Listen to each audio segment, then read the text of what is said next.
So if you're experiencing any of these symptoms along with your emotional eating, they are connected.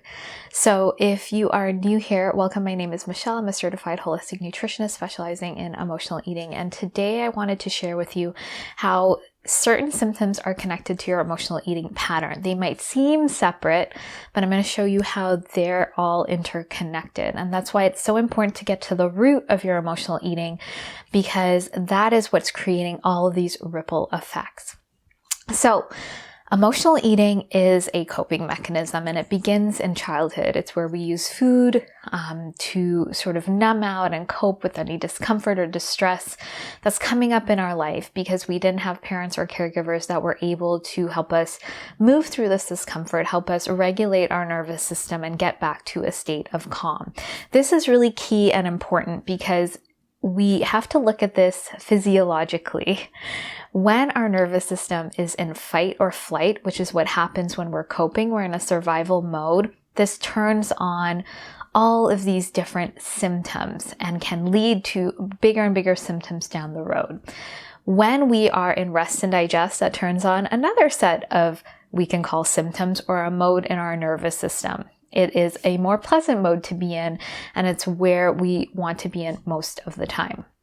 So when we are in survival mode and our nervous system is in fight or flight, this turns on the stress response in our body. This stress response directly impacts our digestion. It directly impacts inflammation in our body, so our immune system. It impacts how our body holds on to weight. Cortisol impacts weight gain. It impacts disease, chronic disease, further down the road. And so I'll dive in deeper how these areas are going to be impacted by the way you interact with emotional eating. When we are in a rest and digest mode, when our nervous system is in this calmer state, in a calm mode, health is actually turned on. So we are going to be in better moods. We are going to have better digestion. Our immunity is going to be increased. We are also going to release weight we no longer need if we need to rebalance that. And we're going to generally be feeling calm, peace, and ease. And so this is impacted by our nervous system state. As emotional eaters, we don't have that calm and ease and peace most of the time. We are stressing about food, obsessing about our body, maybe micromanaging our hunger and our moods and our emotions with food. And so we are in a dysregulated nervous system. We are in the fight or flight state most of the time. And this doesn't help our emotional eating pattern. And it's not the reason for our emotional eating. It's a symptom of our emotional eating pattern, because if we go back to the root, this started in childhood. So I want to share with you how these symptoms are related to your emotional eating pattern. When our bodies, which I've sort of shown you already, when we are in a stress state, it leads to all of these symptoms in the body. But as an emotional eater, if you are where most of my clients are starting, when they enter into my sort of world, as I'm talking about this, they have been dieting. They have been doing all the exercise plans. They have been doing, maybe they've done prescriptions and had pills and surgeries. You've maybe even done some trauma work or talk therapy. And while there's a place for some of the information in each of these things, it is not getting into the deeper root, and it's not getting into the deeper root and giving you a new way forward. So you need a holistic approach in order to resolve your emotional eating. When you have one piece and one piece, it doesn't actually create that shift that you need, because you're not looking at all layers of you. You're not addressing the deeper roots as well as the way to connect authentically with yourself forward. So this is what is needed. So if we were to break this down, and usually what I'm sharing with clients is to look at this pattern in 3 key areas, which is around our relationship to food, our relationship to our body, and our relationship to our emotions, because they are involved in this pattern. And so they all get kind of scrambled and condensed together. It's not where the pattern starts, but it's what's involved, and it all becomes sort of this glob. So if we look at our relationship to food, at some point we thought, that food would be our only way to soothe ourselves. It was the only way the only thing external to us we could grab to sort of fill that hole, to help us feel okay. And food has a calming quality. It releases dopamine. It can kind of shift our mood. It's not getting to the root of it, but whatever discomfort we're feeling, we start using food to do that. And it becomes this coping mechanism.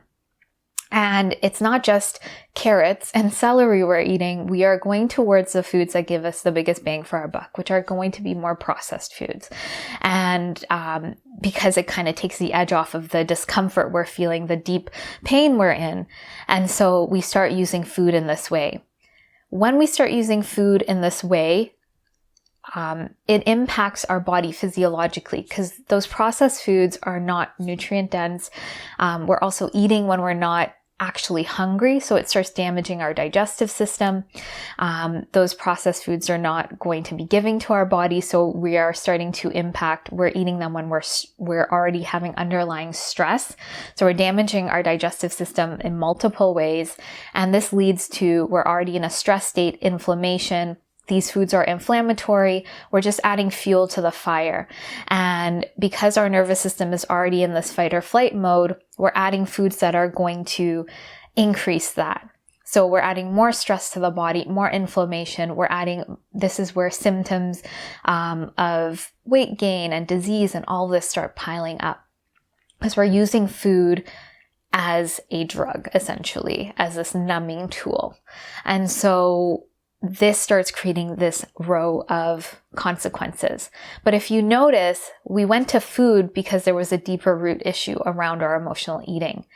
What we can do to help alleviate some of these symptoms is to start connecting back to food, so that we're most of the time nourishing ourselves while working on the deeper emotional eating pattern.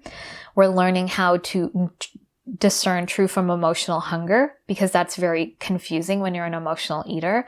And we are not under eating, because sometimes we try to combat this pattern with diets. And so we start restricting, and that restrictive and shaming and punishing mentality feeds into our emotional eating pattern. And we're back in the cycle. We're always in this binge restrict cycle, never actually finding the deeper root, because we haven't even touched it. We're just in this category here. This is what we need to do. We need to actually shift out of this completely, to shift our nervous system, because here we're still in this waffle. If we look at our body as an emotional eater, at some point, and I mean in society, we're told in order to be acceptable, we have to look a certain way.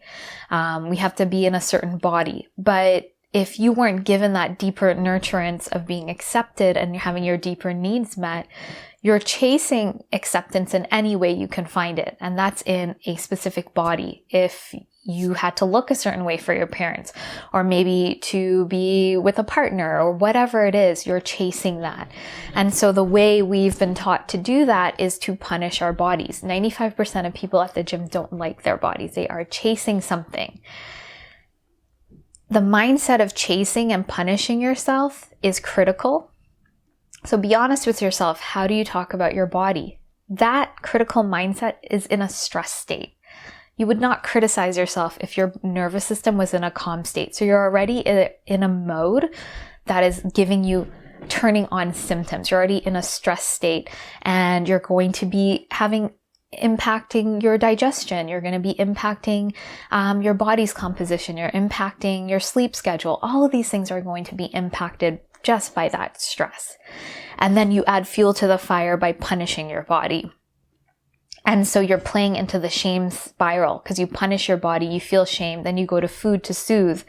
You haven't gotten into the root yet, and you haven't learned how to connect with your body. And so one step in that is to start quieting that critical voice, finding acceptance for your body, so that you can start going into what are your deeper needs around your body. When you accept your body, it's not saying I accept my body. It's actually learning about your body and what it needs, and showing it genuine compassion and care. And that's going to quiet down that critical voice and that stress response, so that you can actually start dealing with some of the root issues triggering your emotional eating pattern. When we look at our emotions, As emotional eaters, this starts from emotions. Emotions are biochemicals in our body. They are secreted in response to events in our lives. And as children, we need to allow that reaction to move through our body. And we would have needed parents or caregivers there to allow us and help us move through that with their calm nervous system, to co-regulate with us, to tell us it's okay to move through this because it does feel uncomfortable in our body. And we don't know what's happening. We need to be guided through this process. If we're shamed or dismissed or ignored or rejected or told something's wrong with us or we're too sensitive, that immediately shuts down that response in the body. It doesn't mean it goes away. It gets trapped in the body. Think about your tight shoulders. We have a stomach pain or cramp or nausea. All of this is trapped emotions. We have constricted an area of our body. And by constricting an area physiologically in our body, that limits the blood flow, that limits the circulation in that area, and it opens it up for more disease because nutrients are not getting to those areas. But it's also putting our body in a chronic state of stress, sort of a low-lying state of stress as we hold on to those emotions. And so this leads to just adding fuel to the fire of our nervous system being in the stress mode.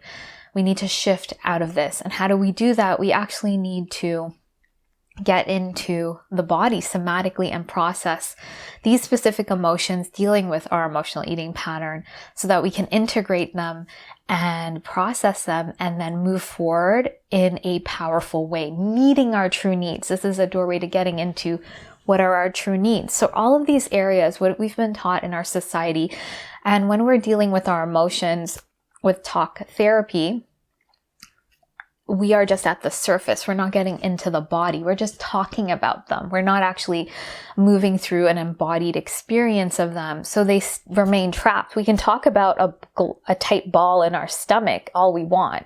It doesn't necessarily bring relief. We have to have an embodied processing of that to release it at the deep root. Otherwise, we might be aware of what created this, but it doesn't release it. It doesn't actually move it. And so you won't have that deep resolution. And so all of this is living in our body. You know, all of the ways that we are going about relating to food and our body and even our emotions is a way of thinking that's very critical and puts us in a stress response. And so we need new ways, new perspectives of being with ourselves in a genuine way to shift that while doing the deeper work. And so these symptoms are not willy-nilly. Almost all of my clients come in with digestive issues. They have, and this is the start to other issues in the body. And so digestive issues are so directly related to the emotional eating pattern. And of course they have weight gain. This is just like down the road of having these digestive issues. Because if we are showing signs we're not able to absorb nutrients, that means our body is in this fight or flight state. And so we need to shift and start moving away from that. Of course, this is going to spurt out into other areas as well. Thyroid issues, weight gain, other inflammatory conditions. These are all connected to this pattern, and you can sort of help those symptoms. But if you don't get into the true root of what's going on, they will continue to perpetuate on. They are not isolated. They are connected to this pattern because of our nervous system and how our body deals with stress. And this emotional eating pattern have these deeper roots. So I hope this is all making sense. There's so much more here, but just to give you an overview of how this is all interconnected to your emotional eating pattern. And when you are in this fight or flight mode, you're not able to, be free and feel at ease and peace in your body and have this bigger vision for yourself. You're very contracted.